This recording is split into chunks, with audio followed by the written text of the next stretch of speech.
तो बच्चों आज हम लोग क्लास 11th केमिस्ट्री में एक नया टॉपिक स्टार्ट कर रहे हैं। मतलब फर्स्ट चैप्टर का ही दूसरा एक टॉपिक है expression of concentration in solution.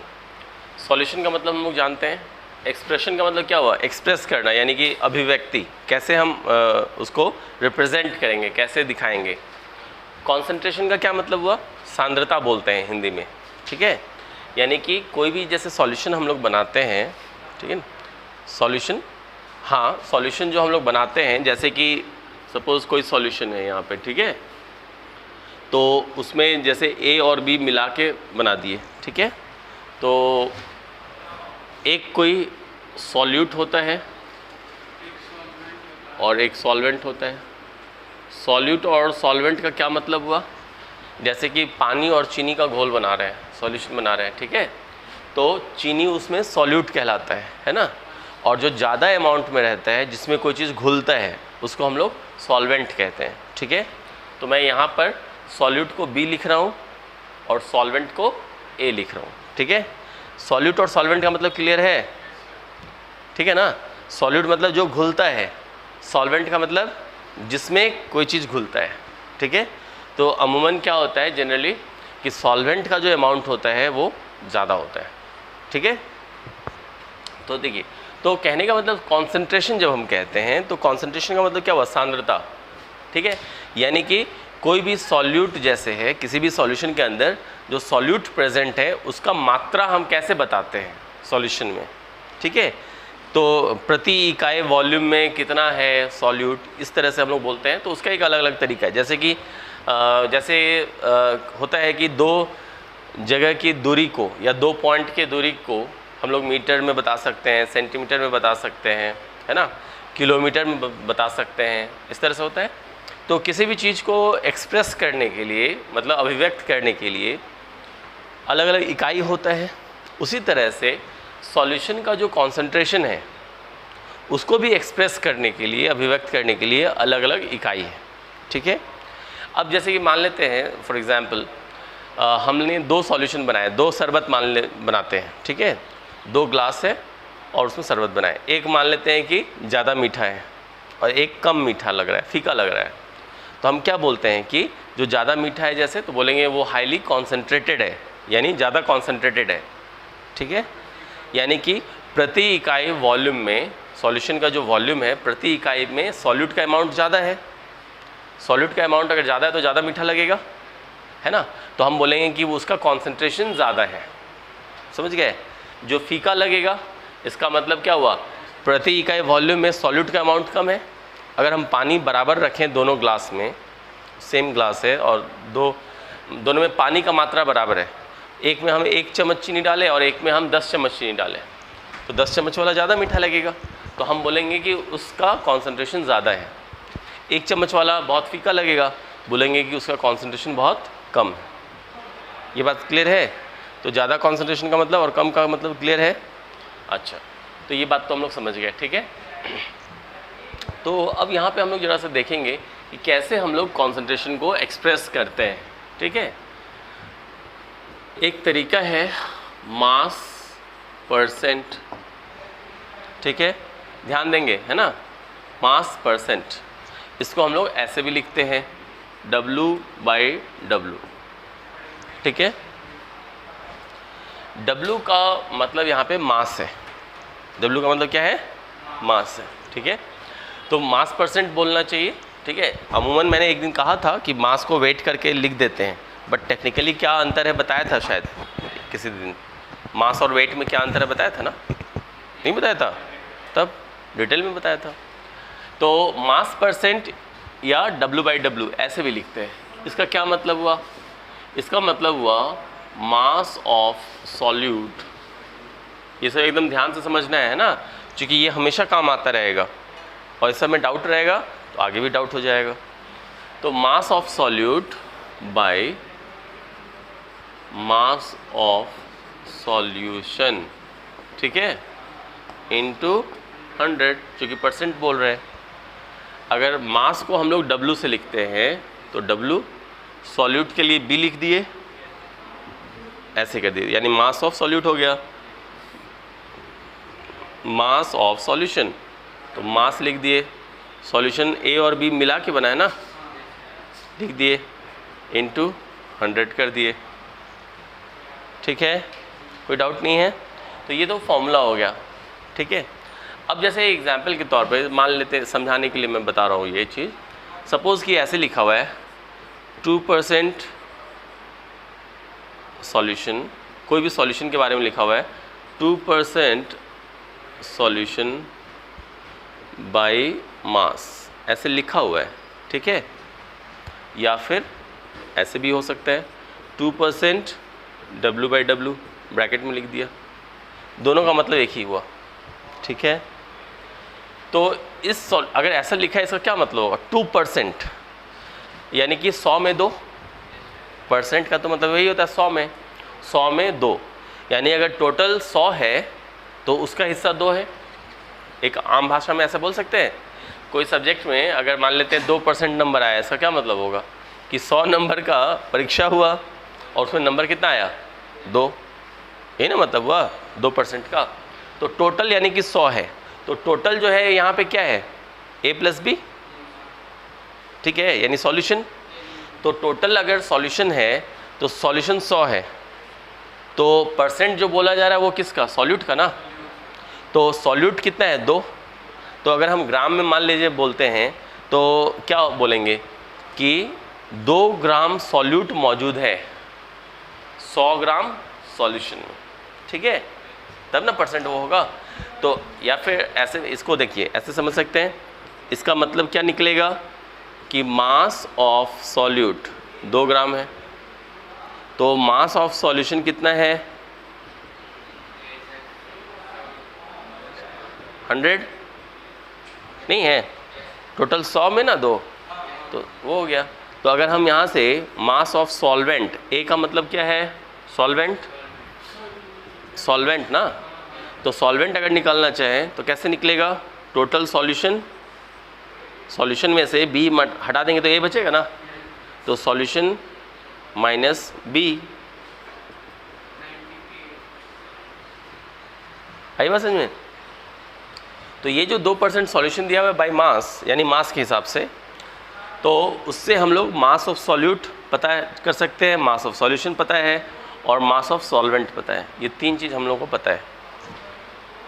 कोई दिक्कत समझने में? नहीं ना।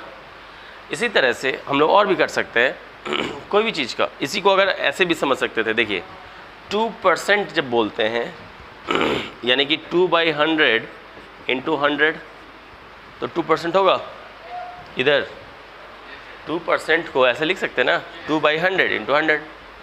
ठीक, तो इस पे अगर इसको हम सेट कर दें या इस पे इसको सेट कर दें तो ये वाला वैल्यू कितना है, 2। ये वाला वैल्यू कितना है, 100 गुने 100, तो यानी ये वैल्यू मास ऑफ सॉल्यूट हो गया, ये वैल्यू मास ऑफ सॉल्यूशन हो गया।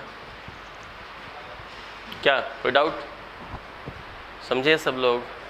हाँ, तो mass of solute, mass of solvent ऐसे हम लोग कर सकते हैं, कोई दिक्कत नहीं है। मास परसेंट समझने में किसी को दिक्कत है? ठीक है ना। चलिए, तो ये बात हो गई मास परसेंट को लेकर के। अब सेम ऐसे ही है वॉल्यूम परसेंट।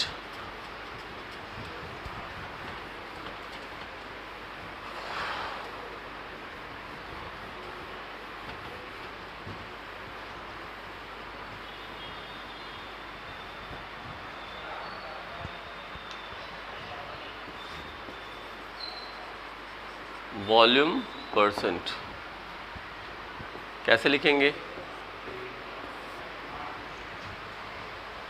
ठीक है, जैसे मास परसेंट वैसे ही वॉल्यूम परसेंट, या लिखा रहेगा दिस परसेंट बाय वॉल्यूम, एक ही बात है।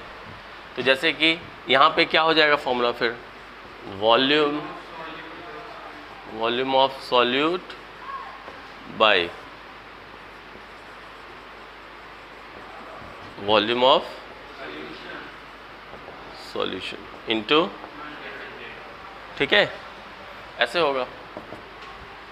तो वॉल्यूम ऑफ सॉल्यूट जब बोलते हैं तो V वॉल्यूम, सॉल्यूट मतलब B, सही है। सॉल्यूशन जब बोलेंगे तो वॉल्यूम A+B, कोई दिक्कत नहीं ना, और इंटू 100 हो गया। तो अगर ऐसे लिखा हुआ है कहीं पर कि 5% solution by volume, 5% solution by volume, ठीक है, ये लिखा हुआ है, या फिर 5% वी भी लिखा हुआ है, एक ही बात हुआ, ठीक है। तो इस केस में क्या मतलब निकलेगा कि वॉल्यूम ऑफ सॉल्यूट कितना है, 5 है। अब यूनिट जो भी ले ले, दोनों का सेम रखेंगे यूनिट, मान ले ml बोलते हैं, तो 5 ml मान लिए, तो वॉल्यूम ऑफ सॉल्यूशन क्या हो जाएगा, 100 ml, यानी 100 ml टोटल है। टोटल का मतलब सॉल्यूशन हो गया, है ना, सॉल्यूट प्लस सॉल्वेंट। तो टोटल 100 ml है सॉल्यूशन, और उसमें सॉल्यूट का जो वॉल्यूम है वो 5 ml है, तो इसलिए 5% हुआ। क्या कोई दिक्कत नहीं ना, ठीक है, इस तरह से कर सकते हैं हम लोग। और अगर वैसे नहीं तो आप यहाँ पे फिर ये कर सकते हैं हम लोग, वॉल्यूम ऑफ अगर सॉल्वेंट निकालेंगे तो क्या हो जाएगा, volume of solution minus volume of solute होगा ना।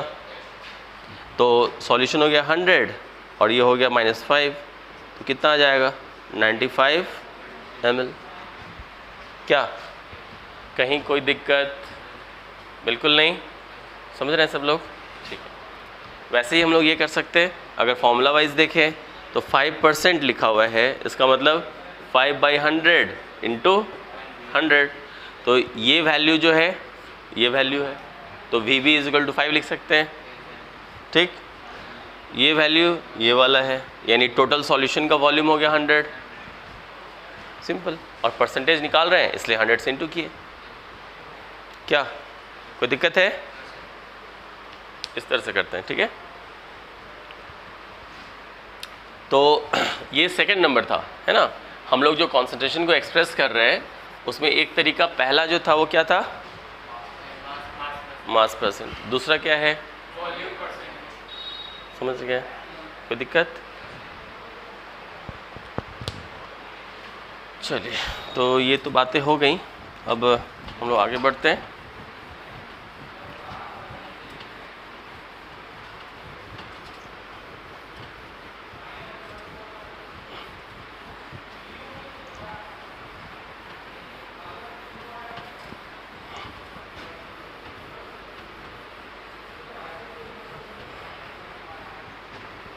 ठीक है, अब और अगर देखें एक थर्ड नंबर भी चेक कर लेते हैं। एक और होता है जिसको हम लोग बोलते हैं मास वॉल्यूम परसेंट, और शॉर्ट में हम लोग ऐसे लिखते हैं, ठीक है, मास वॉल्यूम परसेंट, ठीक है ना। तो इसका क्या मतलब होगा, पहले मास है यानी कि मास ऑफ सॉल्यूट, ये हो गया, बाय टोटल, तो वॉल्यूम लिखा हुआ है तो लिखेंगे वॉल्यूम ऑफ सॉल्यूशन, तो दिक्कत, तो mass of solute by volume of solution, है ना, mass of solute by volume of solution into 100, तो mass of solute by volume of solution into 100, ठीक है, ये चीज़ हो गया। तो अगर मान लीजिए कहीं पे ऐसे लिखा हुआ है सपोज कि 10% सॉल्यूशन बाय, ऐसे लिखा हुआ है सपोज, या ऐसे नहीं करके वर्ड में नहीं करके सीधा 10% सॉल्यूशन लिखा हुआ है, W/V एक ही बात हुआ, ठीक है। तो मतलब क्या हो जाएगा, इस 10% का मतलब 10/100 इंटू 100, ये ना हुआ, तो 10/100 इंटू 100, तो 10%, तो ये मतलब ये वैल्यू है कि नहीं, तो ये हो गया W/V। तो मास ऑफ सॉल्यूट कितना हो जाएगा 10 ग्राम। ये वाला वैल्यू ये है, तो इसका मतलब वॉल्यूम ऑफ सॉल्यूशन ये कितना हो जाएगा 100 ml। क्लियर। और इससे हम लोग सॉल्वेंट तो नहीं कर पाएंगे, क्योंकि मास को वॉल्यूम से थोड़ी माइनस हो सकता है, मास यूनिट तो अलग अलग है ना, 1 ग्राम है 1 ml है, तो कर सकते हैं नहीं कर सकते। वाटर वाले में कर सकते हैं, है ना। ऐसे ध्यान रखना है, मतलब वाटर में क्या होता है,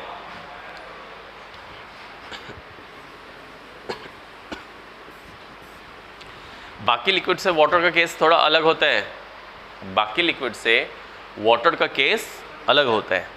क्यों? क्योंकि वाटर का जो डेंसिटी होता है, डेंसिटी वो होता है 1 ग्राम पर ml।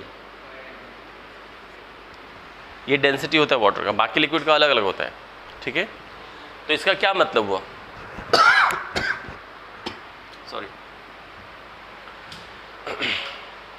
1 ग्राम पर ml, इसका मतलब देखिए पर ml यानी 1 ml में 1 ग्राम नहीं हुआ, 1 ml में 1 ग्राम, यानी जितना ml रहेगा उतना ग्राम। 100 ml में 100 ग्राम, 1000 ml में 1000 ग्राम, है ना। तो 1000 ml में 1000 ग्राम, तो 1000 ml का मतलब 1 लीटर होता है, 1 लीटर में 1000 ग्राम यानी 1 kg, ठीक है। तो अगर हम लोग पानी लेते हैं, मान लीजिए पानी का बॉटल जैसे हम लोग खरीदते हैं, तो 1 लीटर का बॉटल अगर लेते हैं यानी वो 1 kg है। लेकिन बाकी लिक्विड जैसे रिफाइन है या और कुछ घी है, कुछ भी है इस तरह का, है ना, तेल है, सरसों तेल, नारियल तेल, कुछ भी इस तरह का, उसके डब्बे में देखना होगा। अगर वो 1 लीटर का बॉटल है, जैसे रिफाइन लिए 1 लीटर, बोलेंगे 1 लीटर का पैकेट दे दीजिए, तो दे देता है पाउच या जो भी, तो उसमें लिखा रहता है वो लगभग में 960 ग्राम या 970 ग्राम ऐसे होगा, 1000 ग्राम नहीं होगा, है कि नहीं। तो उस सब का 1 लीटर 1 kg के बराबर नहीं हुआ। क्यों? क्योंकि उसका डेंसिटी 1 ग्राम पर ml नहीं है ना, उसका डेंसिटी इससे कम होगा। 1 ml में उसका 1 ग्राम नहीं होगा, 1 ml में 1 से कम ग्राम होगा, तब ना 1000 लीटर में 1000 ग्राम नहीं हो रहा है। आ रही बात समझ में। लेकिन वाटर वाले केस में ऐसा नहीं है, वाटर का जो डेंसिटी होता है वो 1 ग्राम पर ml होता है, यानी 1 ml में 1 ग्राम, जितना ml उतना ग्राम। तो इसलिए अगर वाटर का केस रहता, सपोज यहाँ पे अगर वाटर का केस रहता है, तो जितना वॉल्यूम उतना ग्राम नहीं, वाटर वाले केस में तो जितना वॉल्यूम उतना ग्राम, तो हम फिर उसको माइनस कर सकते हैं और सॉल्वेंट का निकाल सकते थे। लेकिन और कोई चीज़ अगर है तो ml और ग्राम तो माइनस नहीं हो पाएगा, ना ऐड हो पाएगा। क्लियर हो रही है ना बात, क्या बोल रहे हैं जो। तो वाटर का ये ध्यान रखना है, ठीक है। तो ये बात हो गई मास, ये मास वॉल्यूम परसेंटेज पे, ठीक है। और इसके बाद हम लोग ये कर लेते हैं, एक और छोटा सा टर्म है,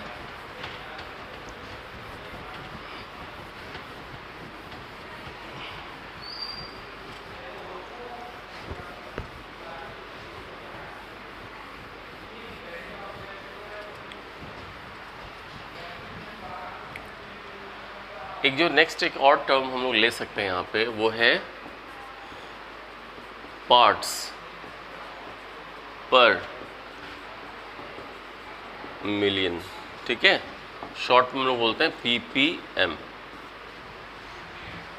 पार्ट्स पर मिलियन। 1 मिलियन में कितना क्या होता है बता सकते हैं? 10 पावर 6, यानी 1 पे 6 जीरो को 1 मिलियन बोला जाता है, यानी 10 लाख। 10 लाख को 1 मिलियन बोला जाता है, ठीक है। तो पार्ट्स पर मिलियन, अगर हम परसेंट बोलते हैं तो क्या मतलब हुआ? सेंट का मतलब 100 बताया था, परसेंट यानी 100 में निकालते हैं। तो अगर पर मिलियन बोल रहे हैं, इसका क्या मतलब होगा? 1 मिलियन में निकाल रहे हैं, यानी 10 लाख में निकाल रहे हैं, यानी 10 का पावर 6 में निकाल रहे हैं, ठीक है। तो जैसे परसेंटेज का फॉर्मूला था वैसे ही कर लेंगे, mass of solute by mass of total होगा ना सॉल्यूशन, समझे बात। परसेंट था तो इंटू 100 किए थे, यहाँ पे पर मिलियन है तो इंटू 10⁻6 कर देंगे, हो गया। ठीक है, जैसा परसेंट वैसा ही है, बस कुछ नहीं। वो पर 100 में था, ये मिलियन में है। तो mass of solute WB, mass of solution A+B, सही, इंटू 10⁻6। ठीक है, तो जनरली जब बहुत स्मॉल क्वांटिटीज़ होता है ना, it is used to express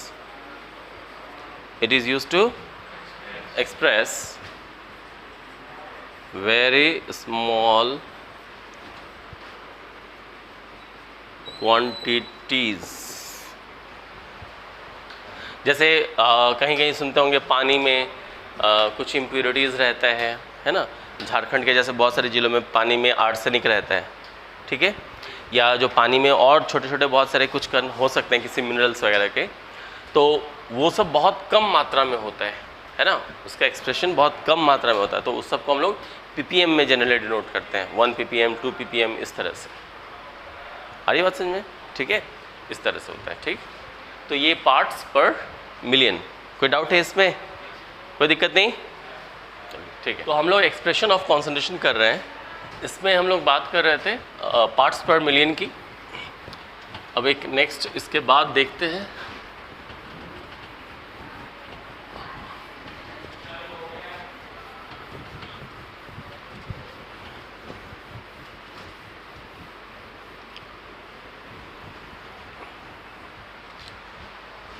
इसके बाद जो टर्म है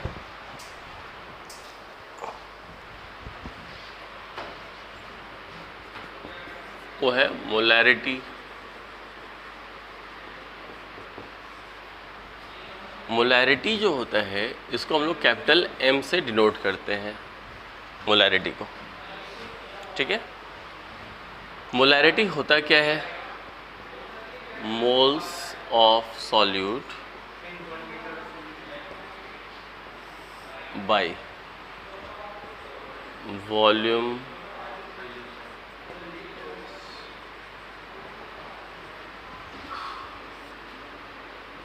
इन लीटर्स। ठीक है, ये मोलैरिटी का फॉर्मूला हो गया। मोल्स जो हम लोग लिखते हैं किस लेटर से उसको डिनोट करते हैं? Small n, small n। Moles solute है तो B लिख दिए, बाय वॉल्यूम है सॉल्यूशन का तो A+B कर देते हैं। ठीक है, ये उसका ये हो गया एक्सप्रेशन। ठीक है, मोल्स किसी चीज़ का अगर हम लोग मास के हिसाब से निकालते हैं मोल्स, तो क्या फॉर्मूला मैंने बताया था? मोल्स के लिए फॉर्मूला क्या बात हुई थी? Given mass by molecular mass, पढ़े थे ना? Given mass by molar mass. किसी चीज़ का मास दिया है, उसके मोलर मास से उसको डिवाइड करेंगे तो मोल्स आएगा ना। तो गिवन मास को W से डिनोट करते हैं, मोलर मास को कैपिटल M से डिनोट करते हैं। तो ये क्या हो गया? Moles, given mass by molar mass. ठीक है, अपॉन वॉल्यूम, तो वॉल्यूम हो गया A+B। सही है, तो ये है। अगर हम लोग सीधा V लिख दें तो भी चलेगा, तो given mass by molecular mass into volume लिख सकते हैं ऐसे, वही बात हो गया। ठीक है, अगर A+B नहीं भी लिखें, सिर्फ V लिख दें, इसका मतलब अंडरस्टूड हो गया कि वो सॉल्यूशन का वॉल्यूम है। वो तो मैं अभी A+B इसलिए लिख रहा हूँ ताकि दिमाग में बैठ जाए कि वो सॉल्यूशन का वॉल्यूम है। ठीक है ना, अदरवाइज़ हमेशा A+B ये सब नहीं लिखेंगे। ठीक है, तो ये तो फॉर्मूला हो गया। अब अगर हम लोग ये बात करें unit of molarity, capital M, molarity. ठीक है, तो यूनिट ऑफ मोलैरिटी जो है, ऊपर में क्या है? Moles of solute. मोल्स के लिए यूनिट MOL लिखते हैं by volume of solution in litre, तो बाय लीटर, लीटर के लिए L लिखते हैं, ठीक है। तो इसी को हम लोग लिखेंगे तो कैसे लिखेंगे, मोल और ये हो गया पर लीटर। कोई दिक्कत है तो बोलिए, मोल पर लीटर, सही है, मोल पर लीटर, मोल बाई L, ठीक है, ये हो गया यूनिट। अब यहाँ से अगर हम लोग ये देखें तो अगर मैं शॉर्ट में लिखूँ तो m is equal two moles by volume लिख सकते हैं। मतलब ये अंडरस्टूड है कि ये सॉल्यूट का है और ये सॉल्यूशन का है, ठीक है। यहाँ पे है ना formula m is equal to m n by we.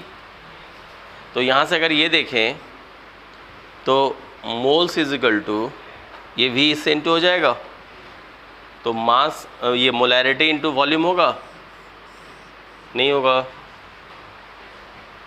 होगा कि नहीं, m is equal to n by v, n is equal to ये v इससे इंटू हो गया, ये भी कह सकते हैं, ठीक है।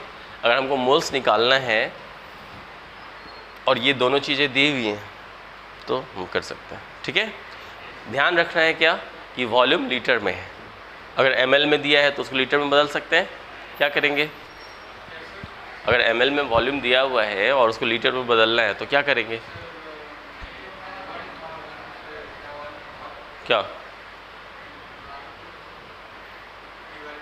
1000 से डिवाइड कर देंगे तो हो जाएगा ना लीटर में, इस तरह से, ठीक है। अच्छा यहाँ तक तो कोई डाउट नहीं। अब जैसे कि क्या होता है यहाँ पे हम लोग क्या देख रहे हैं कि मोलैरिटी जो है, molarity is equal two moles by volume, और मोल्स क्या है, given mass by molecular mass, तो ये दोनों तो मास है, वॉल्यूम यहाँ है, तो मोलैरिटी जो है वो वॉल्यूम का इन्वर्सली प्रोपोर्शनल है। अगर वॉल्यूम बढ़ेगा तो मोलैरिटी का वैल्यू घटेगा कि नहीं, नीचे अगर वैल्यू बढ़ता है, डिनोमिनेटर में वैल्यू अगर बढ़ता है तो फ्रैक्शन का वैल्यू तो घटता है ना, तो अगर इसका वैल्यू बढ़े तो मोलैरिटी तो घटेगा। और वॉल्यूम जो होता है किसी चीज़ का वो टेम्परेचर पे निर्भर करता है, ठीक है। अगर हम किसी चीज़ का वॉल्यूम मतलब टेम्परेचर अगर बढ़ाते हैं तो वॉल्यूम क्या होगा,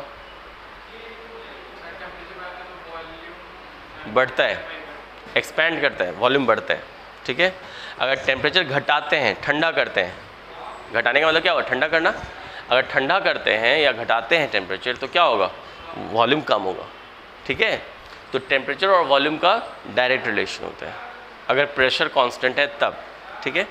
तो हम लोग यहाँ पे ये भी कह सकते हैं कि मोलैरिटी का वैल्यू जैसे वॉल्यूम पे निर्भर कर रहा है और वॉल्यूम जो है वो टेम्परेचर पे निर्भर कर रहा है, ठीक है।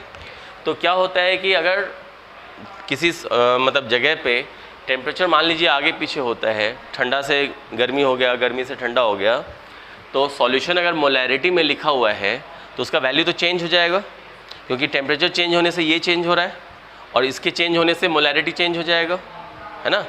इसलिए हम लोग मोलैरिटी को बहुत ज़्यादा प्रेफर नहीं करते हैं किसी चीज़ का यूनिट लिखने में, खास करके तब जब उस सॉल्यूशन को हमको लंबे समय तक रखना है।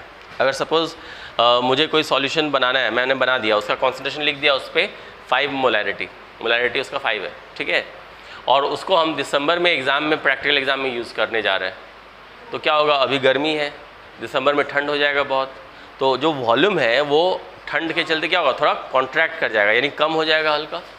तो ये अगर कम हो जाएगा तो ये वैल्यू तो बढ़ जाएगा। तो जो वहाँ पे मैंने बॉटल पे लेवल लगा दिया है 5 मोलार का, मोलैरिटी 5, तो वो एक्चुअली 5 नहीं होगा, 5 से तो थोड़ा सा ज़्यादा हो जाएगा ना, क्योंकि वॉल्यूम कम हो चुका है। तो स्टूडेंट जब प्रैक्टिकल करेगा और उसका वो रीडिंग लेगा तो क्या होगा, वो तो 5 वैल्यू पुट करके करेगा क्योंकि बॉटल पे लेवल लगा दिया 5 का, और रीडिंग एक्चुअली दूसरा आएगा, फिर आएगा ना। तो ये प्रॉब्लम होता है, अगर हम जाड़े में सॉल्यूशन बना दिए और उसको यूज़ करने जा रहे हैं गर्मी में तो भी दिक्कत आएगी। तो इसलिए क्या होता है, और हालांकि अगर कोई सॉल्यूशन हम बनाएं आज और मुझे 1-2 दिन में यूज़ कर लेना है तो इन्वायरमेंट का टेम्परेचर उतना वैसे नहीं फ्लक्चुएट करता है 1-2 दिन में, सीज़न नहीं बदल जाता है। तो इसलिए अगर हम आज बना रहे हैं, कल यूज़ करना है, परसों यूज़ करना है, तब ठीक है, मोलैरिटी में लिखते हैं। बट अगर लॉन्गर ड्यूरेशन के बाद हमें यूज़ करना है उस सॉल्यूशन को, तो हम मोलैरिटी में उस चीज़ को प्रेफर नहीं करेंगे एक्सप्रेस करना। बात समझे, ये बात क्या बोले, ठीक है। तो इस चीज़ को भी थोड़ा सा मैं यहाँ पे लिख देता हूँ, ठीक है। शॉर्ट में।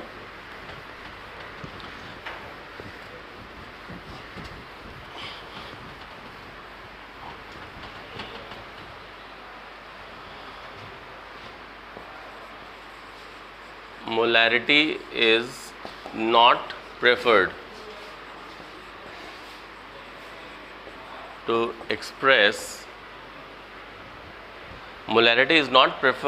to express the concentration of solution, है ना। Molarity is not preferred to express the concentration of solution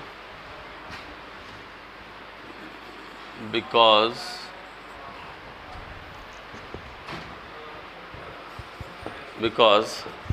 it is dependent on volume of solution and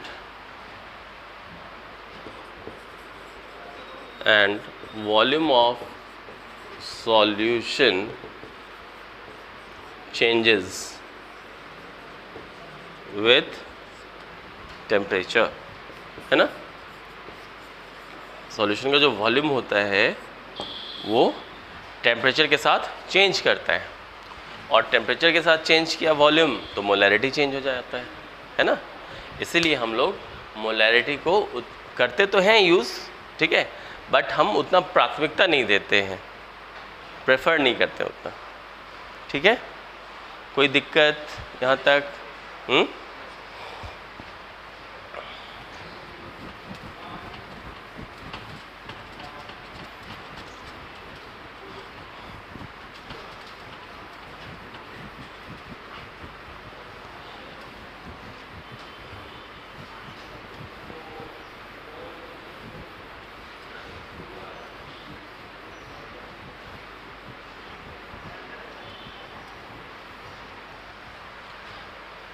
देखिए, जैसे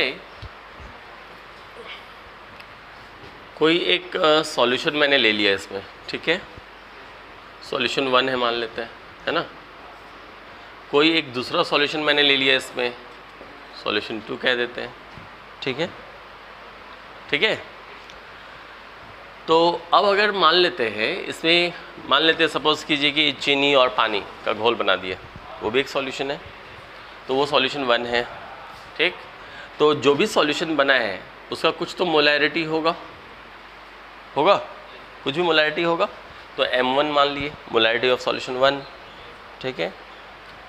कुछ तो वॉल्यूम होगा इसका, तो वॉल्यूम हो गया V1, इधर ध्यान देना है, वॉल्यूम क्या हो गया V1 मान लिए, कुछ वॉल्यूम होगा कुछ मोलैरिटी भी होगा, ठीक है। अब क्या है, इसी सॉल्यूशन में मैंने क्या किया, सॉल्वेंट कुछ डाल दिया, जैसे वाटर डाल दिया, और जो शरबत बना हुआ था उसमें और पानी डाल दिए, तो सॉल्यूशन का कॉन्सेंट्रेशन वही रहेगा क्या?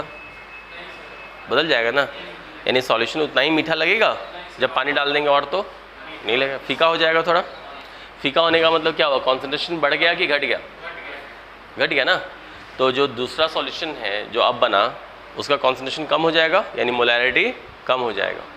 तो खैर सॉल्वेंट जो हम डालें यहाँ पे, तो अब उसका कॉन्सेंट्रेशन बदल गया, तो मान लेते हैं M2 हो गया, है कि नहीं, M2 हो गया।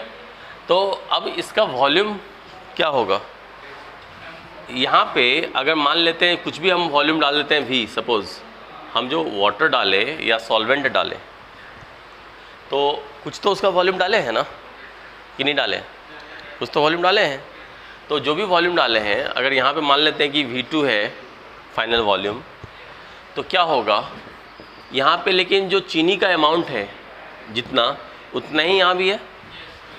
क्यों? क्योंकि हम तो सिर्फ पानी डाले हैं, चीनी डाल रहे हैं या निकाल रहे हैं, कुछ तो कर नहीं रहे हैं, बस उसमें खाली पानी डाल दिए। तो जितना अमाउंट 5 ग्राम अगर हम चीनी इसमें डाले हुए थे, तो यहाँ भी तो 5 ही ग्राम है ना, है कि नहीं। और अगर मास, गिवन मास सेम है, तो चीनी का जो मॉलिकुलर मास 342 ग्राम होता है, लास्ट क्लास में भी बताया था। तो मोल्स क्या आएगा, 5/342। तो यहाँ भी मोल्स वही आएगा सॉल्यूट का जो यहाँ है, यानी मोल्स तो दोनों में कांस्टेंट है ना, गिवन मास अगर सेम है और सेम सब्सटेंस है तो मोल्स तो सेम ही रहेगा ना, ठीक है। तो इस केस में यहाँ पे जो मोल्स है N1 और यहाँ मोल्स मान लेते हैं N2, ठीक है। तो ये दोनों तो सेम है क्योंकि हम सिर्फ सॉल्वेंट डाले हैं, समझ में आ रही बात। अब मोल्स क्या होता है, अभी मैंने लिखा था N = M × V लिखा था ना, तो यहाँ पे जो है M ये है इंटू V1, यहाँ पे N2 = M2V2 होगा, मोलैरिटी इंटू वॉल्यूम, तो M2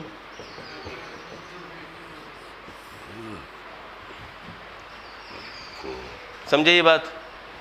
ये कब बोल रहे हैं, जब उसी सॉल्यूशन में हम सिर्फ सॉल्वेंट डालें, है ना, तो अब ये हो जाएगा। तो हम आराम से अब यहाँ पे अगर देखें, एक तो ऐसे आप याद रख सकते हैं, ऐसे M1V1 = M2 और V2 जो है, V2 की जगह पे क्या लिख सकते हैं, V1 + V लिख सकते हैं।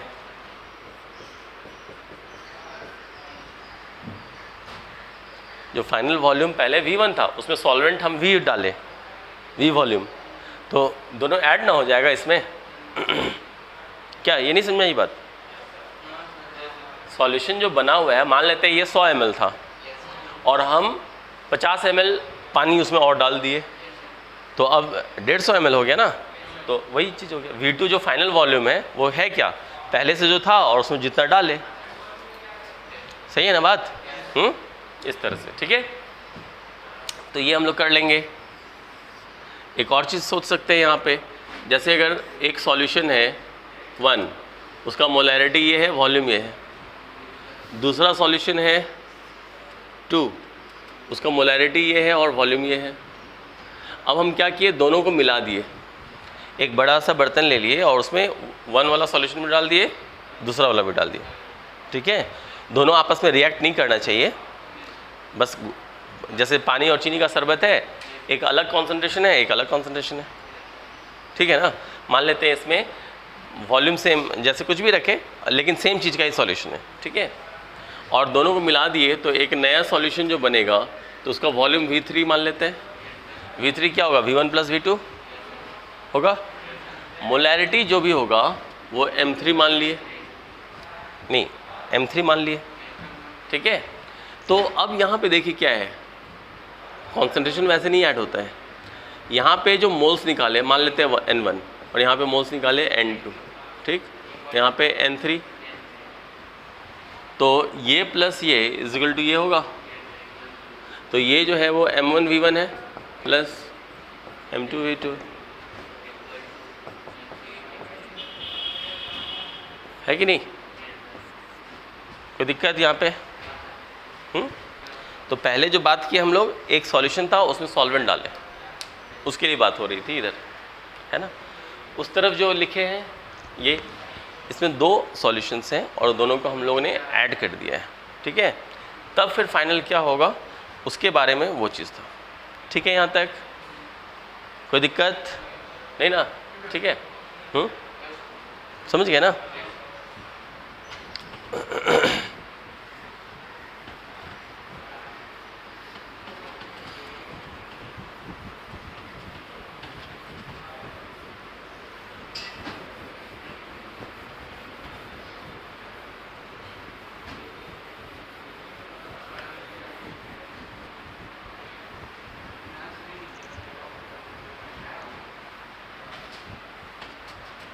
ठीक है।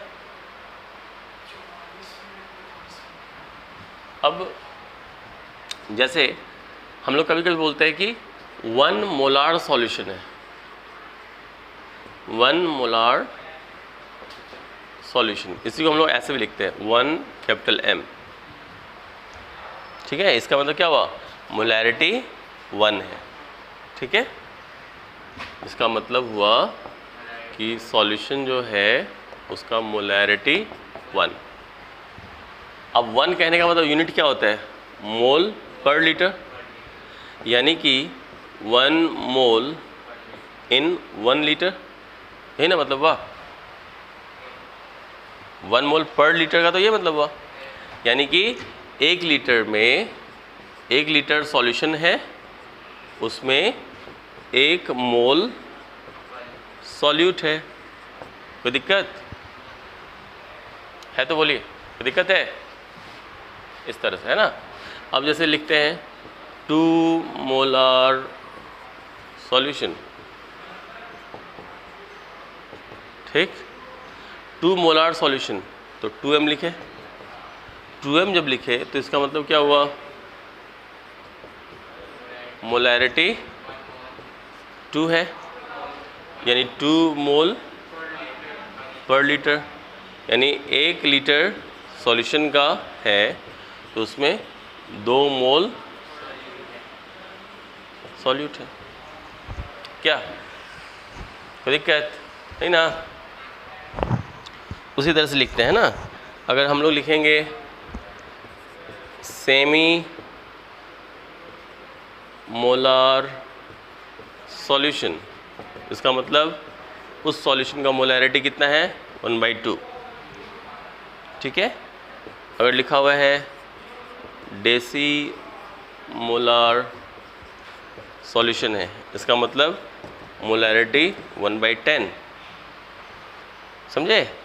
ऐसे लिखा हुआ है ना, समझ में आ रही बात, ठीक है। इसी को हम लोग ऐसे भी लिखते हैं m/2 सॉल्यूशन, यानी मोलैरिटी हाफ। इसको हम लोग m/10 सॉल्यूशन, यानी कि इसका जो मोलैरिटी है वो 1/10 है। क्लियर? बोलेंगे डेका मोलार सॉल्यूशन, इसका मतलब उसका मोलैरिटी 10 है, समझे? मोलैरिटी 10 है तो इसको कैसे लिखेंगे, 10m सॉल्यूशन, ऐसे लिखा जाता है। कोई दिक्कत है? नहीं ना। तो इस तरह से हम लोग ने मोलैरिटी पे बात की। कोई दिक्कत कहीं से भी? ठीक है, अगले क्लास में हम लोग इस टॉपिक को और आगे कंटिन्यू करेंगे, ठीक है। अभी फ़िलहाल जहाँ तक हम लोग ने देखा है उसमें ये सब सारी बातें थी। अभी पहले अगले क्लास में इसको और हम लोग डिस्कस कर लेंगे इस टॉपिक को, और फिर इस पर कुछ क्वेश्चंस भी करेंगे।